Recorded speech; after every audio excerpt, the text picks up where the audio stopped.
ജീവിതമരുവിൽ നീ തളരുകയോ ഇനി സഹജേ അഴലേറും ജീവിതമരുവിൽ നീ തളരുകയോ ഇനി സഹജേ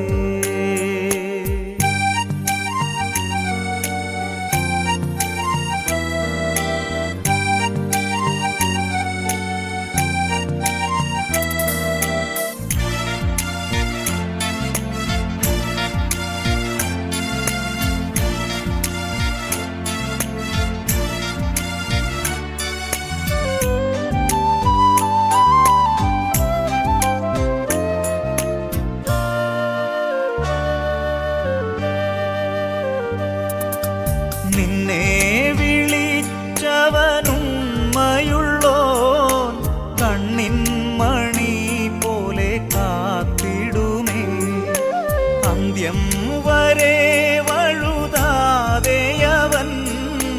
താങ്ങി നടത്തിടും പൊൻകരത്താൽ അഴലേറും ജീവിതമരുവിൽ നീ തളരുകയോ സഹജേ അഴലേറും ജീവിതമരുവിൽ നീ തളരുകയോ ഇനി സഹജേ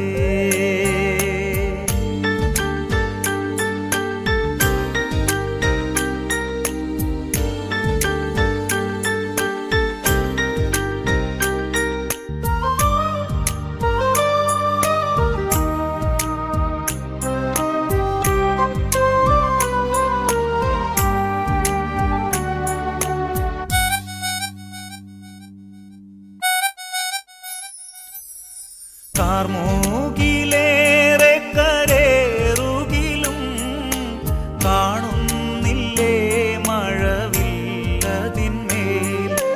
കരുതുക വേണ്ടതിൻ ഭീകരങ്ങൾ കെടുതികൾ തീർത്തവൻ തഴുകിടുമേ അഴലേറും ജീവിതമരുവിൽ നീ തളരുകയോ സഹജേ അഴലേറും ജീവിതമരുവിൽ നീ തളരുകയോ ഇനി സഹജേ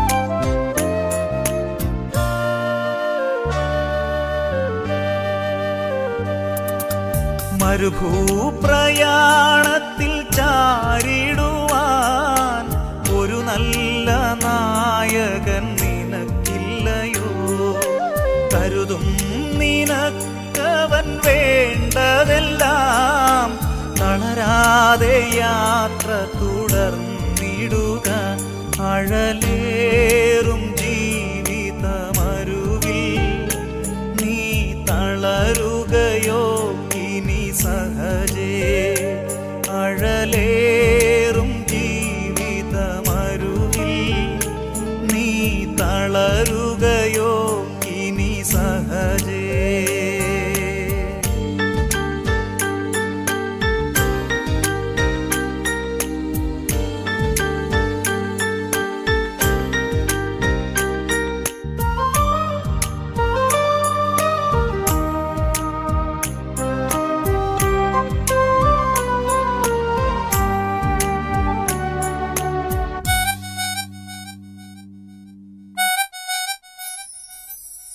ചേലോടു തന്ത്രങ്ങളോതിടുവാൻ ചാരന്മാരുണ്ടധികം സഹജേ ചുടുചോര ചിന്തേണ്ടി വന്നിടിലും ചായല്ലേ ഈ ലോകത്താങ്ങുകളിൽ അഴലേറും ജീവിതമരുവിൽ നീ തളരുകയോ ഇനി തഴലേറും ജീവിതമരുവിൽ നീ തളരുകയോ ഇനി സഹജേ.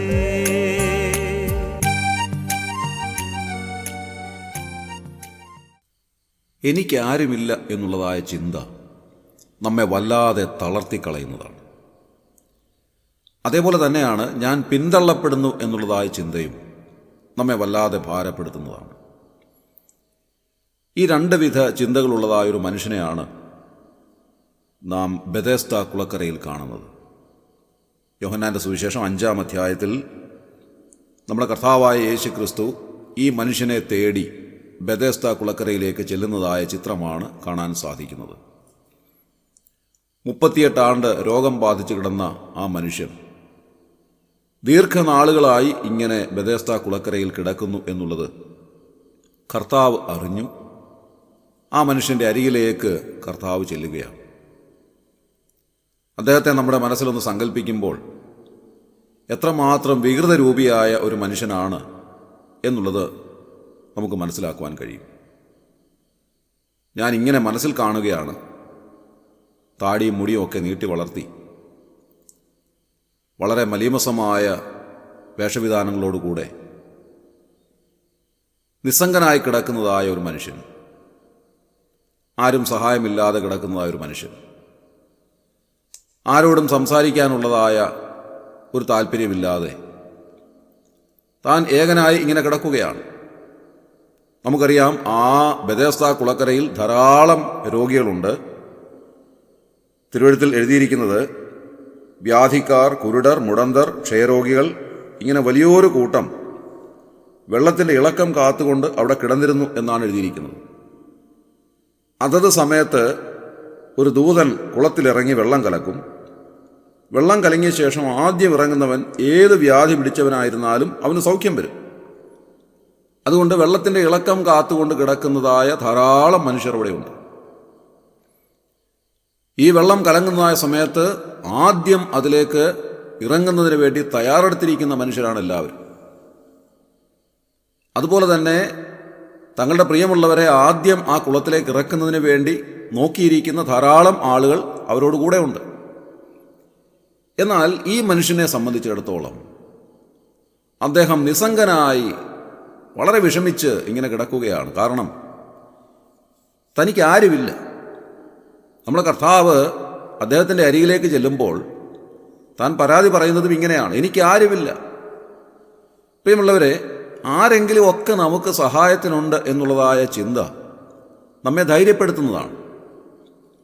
പലപ്പോഴും നാം വിവിധങ്ങളായ ആവശ്യങ്ങൾക്ക് വേണ്ടി പല ഓഫീസുകളിലേക്ക് ചെല്ലാൻ ശ്രമിക്കുമ്പോൾ ആദ്യമായി നാം അന്വേഷിക്കുന്നത് ആ ഓഫീസിൽ സ്വാധീനം ചെലുത്താൻ കഴിവുള്ള ആരെങ്കിലും ഉണ്ടോ എന്നുള്ളതാണ്. ഏതെങ്കിലുമൊക്കെ ആവശ്യവുമായി നാം പോകാൻ ശ്രമിക്കുമ്പോൾ നമുക്ക് ആരെങ്കിലുമൊക്കെ ഉണ്ടോ എന്ന് നാം അന്വേഷിക്കുന്നു.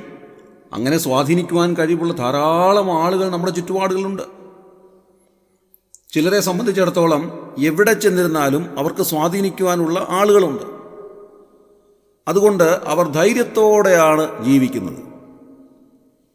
ഏതൊരു ആവശ്യത്തിൻ്റെ മുഖത്തും അവരുടെ പിന്നിൽ അണിനിരക്കുവാനായി ധാരാളം ആളുകൾ ഉള്ളവരെ സംബന്ധിച്ചിടത്തോളം അവർ എന്തും ചെയ്യാൻ മടിക്കാത്തവരായിരിക്കും എന്ന് നമുക്ക് മനസ്സിലാക്കാൻ കഴിയും.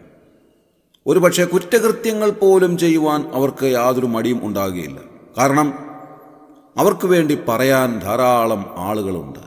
അവർക്കൊന്നിനെയും ഭയപ്പെടേണ്ടെന്ന് ആവശ്യമില്ല. എന്നാൽ ആരുമില്ലാത്തവരുടെ സ്ഥിതി ഒന്ന് ആലോചിച്ച് നോക്കിയാട്ടെ. അവരുടെ മുഖത്ത് എപ്പോഴും ഒരു മ്ലാനതയായിരിക്കാം. അവർ അധികം കാര്യങ്ങൾക്കൊന്നും മുതിരാറില്ല. കാരണം അവരുടെ പിന്നിൽ അണിനിരക്കുവാൻ ആളില്ല. കുടുംബക്കാരോ സുഹൃത്തുക്കളോ പരിചയക്കാരോ അങ്ങനെ ആരും അവരെ സഹായിക്കാനില്ല എന്ന് വരുമ്പോൾ ഓരോ ആവശ്യങ്ങളുടെ മുഖത്തും അവർ ആരോടും പരാതി പറയാതെ അടങ്ങി ഒതുങ്ങി ജീവിക്കുന്നത് കാണുവാൻ സാധിക്കും. നിസ്സംഗരായി ജീവിക്കുന്നത് കാണുവാൻ സാധിക്കും. എനിക്ക് ആരുമില്ല എന്നുള്ളതായ ചിന്ത നമ്മെ വല്ലാതെ ആഴത്തിൽ ഭാരപ്പെടുത്തുന്ന ഒരു ചിന്തയാണ്. ദീർഘനാളുകളായി ബെഥെസ്ദാ കുളക്കരയിൽ ഇങ്ങനെ കിടക്കുന്നതായി മനുഷ്യൻ പലതവണ ഈ വെള്ളം കലങ്ങുമ്പോൾ കുളത്തിലേക്ക് ഇറങ്ങുവാനായി ശ്രമിച്ചിട്ടുണ്ട്. പക്ഷേ അദ്ദേഹത്തെ സഹായിക്കുവാൻ ആരുമില്ല എന്ന് കണ്ടിട്ട് മാത്രമല്ല അദ്ദേഹം പിന്തള്ളപ്പെടുന്നു എന്നുള്ളത് മനസ്സിലാക്കി താൻ തിരികെ വീണ്ടും പഴയ സ്ഥാനത്തേക്ക് വന്ന് അവിടെ കിടക്കുകയാണ്. അനേകർ സൗഖ്യമായി പോകുന്നത് കണ്ടുകൊണ്ട് താൻ നെടുവീർപ്പിട്ട് ദീർഘനാളുകളായി ഇങ്ങനെ കിടക്കുകയാണ്. ആരും സഹായമില്ലാത്തതായ ഒരു സ്ഥിതി. ആ മനുഷ്യൻ്റെ മനസ്സ് കർത്താവ് കണ്ടു. കർത്താവ് അവൻ്റെ അരികിലേക്ക് വരികയാണ്. പ്രിയമുള്ളവരെ, ആരും സഹായമില്ലാത്തതായ ഒരു സാഹചര്യത്തിലാണ് കർത്താവ് നമ്മെ സഹായിക്കുന്നത്. എനിക്ക് ആരുമില്ല എന്നുള്ളതായ ഒരു വല്ലാത്ത ചിന്ത നമ്മെ ഭാരപ്പെടുത്തുന്നതായ സമയത്ത് നമ്മുടെ അരികിലേക്ക് അടുത്തു വരുന്നവനാണ് നമ്മുടെ കർത്താവ്. ആ തിരുവെഴുത്ത് വായിക്കുമ്പോൾ അവിടെ 2 കാര്യങ്ങൾ എഴുതിയിരിക്കുന്നത് ശ്രദ്ധേയമാണ്. യോഹന്നാന്റെ സുവിശേഷം 5-ാം അധ്യായം 6-ാം വാക്യത്തിൽ നാം വായിക്കുന്നത്, ഈ മനുഷ്യൻ അവിടെ കിടക്കുന്നത് യേശു കണ്ടു, ഇങ്ങനെ ഏറിയ കാലമായിരിക്കുന്നു എന്നറിഞ്ഞു. ഈ 2 കാര്യങ്ങൾ വളരെ ശ്രദ്ധേയമാണ്. മറ്റാരും അവനെ കണ്ടില്ല, അവനെ അറിഞ്ഞില്ല. എന്നാൽ കർത്താവ് അവനെ കണ്ടു, അവനെ അറിഞ്ഞു. നമ്മുടെ കർത്താവ് നമ്മെ കാണുന്നവനാണ്, നമ്മെ അറിയുന്നവനാണ്. മറ്റാർക്കും നമ്മെ കാണുവാനോ അറിയുവാനോ സാധിച്ചില്ലെന്ന് വരാം. നമ്മുടെ ഉള്ള സ്ഥിതി എന്താണെന്ന് മനസ്സിലാക്കുവാനോ കാണുവാനോ ഒരുപക്ഷെ ഒരു മനുഷ്യനും ഉണ്ടായെന്ന് വരികയില്ല. എന്നാൽ നമ്മുടെ ദയനീയമായ സ്ഥിതി കൃത്യമായി അറിയുന്ന ഒരുവനുണ്ട്. അവിടുന്ന് നമ്മെ കാണുന്നു, നമ്മെ അറിയുന്നു, നമ്മുടെ അരികിലേക്ക് വരുന്നു. കർത്താവ് അവൻ്റെ അരികിലേക്ക് വന്നിട്ട് അവനോട് ചോദിക്കുന്നത്, ഈ കുളത്തിലിറക്കുവാൻ നിനക്കാരെങ്കിലും ഉണ്ടോ? വെള്ളം കലങ്ങുമ്പോൾ കുളത്തിലിറക്കുവാൻ ഞാൻ നിന്നെ സഹായിക്കണമോ എന്നല്ല. കർത്താവ് അവനോട് ചോദിക്കുന്നത്, നിനക്ക് സൗഖ്യമാകുവാൻ മനസ്സുണ്ടോ എന്നാണ്. എനിക്ക് ആരുമില്ല എന്ന് വിചാരിച്ച് വല്ലാതെ ഭാരപ്പെട്ട് പ്രയാസപ്പെട്ട് നിസ്സംഗതയോടുകൂടെ കഴിയുന്ന നമ്മുടെ അരികിലേക്ക് ഇന്ന് രാവിലെ കർത്താവ് വന്നിട്ട് ചോദിക്കുകയാണ്, നിനക്ക് മനസ്സുണ്ടോ? ദീർഘനാളുകളായുള്ള നമ്മുടെ നെടുവീർപ്പും നിരാശയും നമ്മുടെ സങ്കടവും നമ്മുടെ നിജസ്ഥിതിയും എല്ലാം അറിഞ്ഞിട്ട് ആരും നമ്മെ സഹായിക്കാനില്ല എന്നുള്ളത് കൃത്യമായി അറിഞ്ഞ കർത്താവ് നമ്മുടെ അരികിലേക്ക് വന്ന് നമ്മോട് പറയുകയാണ്, കുഞ്ഞെ, നിന്റെ കാര്യങ്ങളെല്ലാം എനിക്കറിയാം, നീ കിടക്കുന്നതായ കിടപ്പ് എനിക്കറിയാം, നിന്റെ മനസ്സിൻ്റെ വിഷമം എനിക്കറിയാം, നീ ആയിരിക്കുന്ന സാഹചര്യം എല്ലാം എനിക്കറിയാം, നിനക്ക് മനസ്സുണ്ടോ? ഈ ചോദ്യത്തിൻ്റെ മുൻപാകെ പലപ്പോഴും ഈ മനുഷ്യൻ പറഞ്ഞതുപോലെ നമ്മളും പറയാൻ ശ്രമിക്കും. യജമാനനെ, ഇന്നിന്ന ഓഫീസുകളിൽ പോയി, അവിടെ എനിക്ക് സ്വാധീനിക്കുവാൻ ആളില്ല. ഇന്നിന്ന ആശുപത്രികളിൽ ഞാൻ പോയി, കൃത്യമായ ചികിത്സ എനിക്ക് ലഭിച്ചില്ല. ഇന്നിന്ന ബാങ്കുകളിൽ ഞാൻ പോയി, എനിക്ക് സഹായം ലഭിച്ചില്ല. എന്നെ സഹായിക്കുവാൻ എനിക്ക് ആരുമില്ല. ഞാൻ തനിയെ ചെല്ലുമ്പോൾ ഇതാ മറ്റു പലരും എനിക്ക് മുൻപായി കാര്യങ്ങൾ സാധിച്ചു കൊണ്ടുപോകുന്നു, ഞാൻ പിന്തള്ളപ്പെട്ടു പോകുന്നു. ഇതല്ലേ നാം പറയാറുള്ളത്? എന്നാൽ ഇന്ന് രാവിലെ കർത്താവ് നമ്മോട് ചോദിക്കുന്നു, നിനക്ക് മനസ്സുണ്ടോ? ഇന്ന് രാവിലെ എനിക്ക് ആരുമില്ല എന്ന് വിചാരിച്ച് വിവിധ കാരണങ്ങളുടെ മുൻപാകെ പകച്ചു നിൽക്കുന്ന, പ്രയാസപ്പെടുന്ന, വല്ലാതെ ഭാരപ്പെട്ടിരിക്കുന്ന ആരെങ്കിലും ഉണ്ടെങ്കിൽ കർത്താവ് നമ്മുടെ അരികിലേക്ക് വന്നിട്ടുണ്ട്. കർത്താവ് നമ്മോട് പറയുകയാണ്, ഭയപ്പെടേണ്ട, ഞാൻ നിന്നോട് കൂടെയുണ്ട്. ആ കർത്താവ് നമ്മെ സഹായിക്കുന്നവനാണ്. 121-ാം സങ്കീർത്തനത്തിൽ നാം വായിക്കുന്നത് പോലെ, ഞാൻ എൻ്റെ കണ്ണ് പർവ്വതങ്ങളിലേക്ക് ഉയർത്തുന്നു, എനിക്ക് സഹായം എവിടെ നിന്ന് വരും? എൻ്റെ സഹായം ആകാശത്തെയും ഭൂമിയെയും ഉണ്ടാക്കിയ യഹോവയെങ്കിൽ നിന്ന് വരുന്നു. നിന്റെ കാൽ വഴുതുവാൻ അവൻ സമ്മതിക്കുകയില്ല. കർത്താവ് നമ്മുടെ ഉള്ള നില അറിയുന്നവനാണ്. ആരും എന്നെ സഹായിക്കുവാനില്ല എന്നുള്ളതായ വല്ലാത്ത ഭാരപ്പെടുത്തുന്ന ചിന്ത കൃത്യമായി അറിയുന്നവനാണ് നമ്മുടെ കർത്താവ്. ആ കർത്താവ് നമ്മുടെ അരികിലേക്ക് തക്ക സമയത്ത് വരുന്നവനാണ്. എല്ലാ കാര്യങ്ങളും അറിഞ്ഞുകൊണ്ട്, നമ്മുടെ മനസ്സിൻ്റെ ഉള്ള നില അറിഞ്ഞുകൊണ്ട്, നമ്മുടെ സ്ഥിതി കണ്ടുകൊണ്ട് നമ്മുടെ അരികിലേക്ക് വരുന്ന ഒരേ ഒരുവൻ മാത്രമേ ഉള്ളൂ, അത് നമ്മുടെ കർത്താവാണ്. ഇന്ന് രാവിലെ എനിക്കാരുമില്ല എന്നുള്ളതായ ചിന്ത അങ്ങോട്ട് മാറ്റി വെച്ചിട്ട്, എനിക്കെല്ലാമായിട്ട് കർത്താവ് എൻ്റെ കൂടെയുണ്ട്, അഖിലാണ്ടത്തെ നിർമ്മിച്ച വലിയവനായ ദൈവം എൻ്റെ സഹായകനായിട്ട് എൻ്റെ കൂടെയുണ്ട്, സ്വർഗീയമായ സഹായം എനിക്ക് അവിടെ നിന്ന് ലഭിക്കുന്നു എന്നുള്ളതായ ധൈര്യത്തോടുകൂടെ, വിശ്വാസത്തോടുകൂടെ ഇന്നത്തെ ദിവസം ജീവിപ്പാൻ കർത്താവ് നമ്മെ സഹായിക്കട്ടെ. അവിടുന്ന് നമ്മെ സൗഖ്യമാക്കുന്നവനാണ്, നമ്മെ സഹായിക്കുന്നവനാണ്, നമ്മെ ശക്തീകരിക്കുന്നവനാണ്, നമ്മുടെ സ്ഥിതി മാറ്റുന്നവനാണ്. ഇന്ന് രാവിലെ ആ കർത്താവിൻ്റെ കരങ്ങളിലേക്ക് നമ്മെ തന്നെ സമർപ്പിക്കാം. ദൈവം നമ്മെ അനുഗ്രഹിക്കട്ടെ. ഇന്നത്തെ ദിവസം ഏറ്റവും അനുഗ്രഹമാകട്ടെ. നമ്മുടെ കണ്ണുകളെ അടയ്ക്കാം, പ്രാർത്ഥിക്കാം. ക്രിസ്തുവേശുവിലൂടെ അതിവാത്സല്യമായി ഞങ്ങളെ സ്നേഹിക്കുന്ന സ്വർഗീയ പിതാവാ നല്ല ദൈവമേ, അനുഗ്രഹകരമായ ഈ ദിവസത്തിനായി ഞങ്ങൾ നന്ദിയോടെ സ്തോത്രം ചെയ്യും. കർത്താവെ, ഞങ്ങൾക്ക് ആരുമില്ല എന്നുള്ളതായ ചിന്ത പലപ്പോഴും ഞങ്ങളെ ഭാരപ്പെടുത്തുന്നതാണ്. ഈ ലോകത്തിൽ പലവിധ ആവശ്യങ്ങളുടെ മുഖത്ത് ഞങ്ങളെ സഹായിപ്പാൻ ആരുമില്ലാതെ വരുമ്പോൾ, കർത്താവെ, ഞങ്ങളുടെ ഉള്ള സ്ഥിതി അറിയുന്നവൻ, ഞങ്ങളെ കാണുന്നവൻ, ഞങ്ങളെ അറിയുന്നവൻ അവിടുന്ന് ആകയാൽ ഞങ്ങൾ നന്ദിയോടെ സ്തോത്രം ചെയ്യും. അവിടുന്ന് ഞങ്ങളുടെ അരികിലേക്ക് അടുത്തു വരുന്നവനും ഞങ്ങളെ സഹായിക്കുന്നവനും ഞങ്ങളുടെ സ്ഥിതി മാറ്റുന്നവനുമാകയാൽ ഞങ്ങൾ നന്ദി പറയും. ഇന്ന് രാവിലെ ഞങ്ങളെ മുറ്റുമായിട്ട് അവിടുത്തെ കരങ്ങളിൽ ഏൽപ്പിക്കുന്നു കർത്താവെ. ഞങ്ങൾക്ക് ആരുമില്ല എന്നുള്ളതായ ചിന്തയേക്കാൾ ഉപരിയായി ഞങ്ങൾക്കെല്ലാമായി ഞങ്ങളുടെ കർത്താവുണ്ട് എന്നുള്ളതായ വലിയ ബോധ്യത്തോടുകൂടെ, ആ വലിയ വിശ്വാസത്തോടുകൂടെ ഇന്നത്തെ ദിവസം ജീവിപ്പാൻ ഞങ്ങളെ സഹായിക്കണമേ. കർത്താവെ, ഭാരങ്ങളിലൂടെ, പ്രയാസങ്ങളിലൂടെ, ഞെരുക്കങ്ങളിലൂടെ, ബുദ്ധിമുട്ടിലൂടെ ഒക്കെ കടന്നു പോകുന്ന ആരെങ്കിലും ഉണ്ടെങ്കിൽ കർത്താവെ, അവിടുന്ന് അവരെ സഹായിക്കണമേ. അവരുടെ സ്ഥിതി മാറ്റിക്കൊടുത്ത് അവരെ അനുഗ്രഹിക്കണമേ. രോഗികൾക്ക് അവിടുന്ന് സൗഖ്യം നൽകണമേ. ഇന്നത്തെ ദിവസം ഞങ്ങൾക്ക് അനുഗ്രഹമാക്കി നൽകണമേ കർത്താവെ. ഞങ്ങളുടെ വഴിയാത്രകളിലൊക്കെ അവിടുന്ന് കൂടെ ഇരുന്ന് ഞങ്ങളെ സഹായിക്കണമേ. ഞങ്ങളുടെ പ്രാർത്ഥന കേട്ടതിനായി സ്തോത്രം. ഞങ്ങളുടെ കർത്താവ് രക്ഷിതാവുമായ യേശു ക്രിസ്തുവിൻ്റെ വിലയേറിയ നാമത്തിൽ താഴ്മയായി ബോധിപ്പിക്കുന്നു. കൃപയുണ്ടായി കേൾക്കുമാറാകണമേ സ്വർഗീയ നല്ല പിതാവേ. ആമേൻ.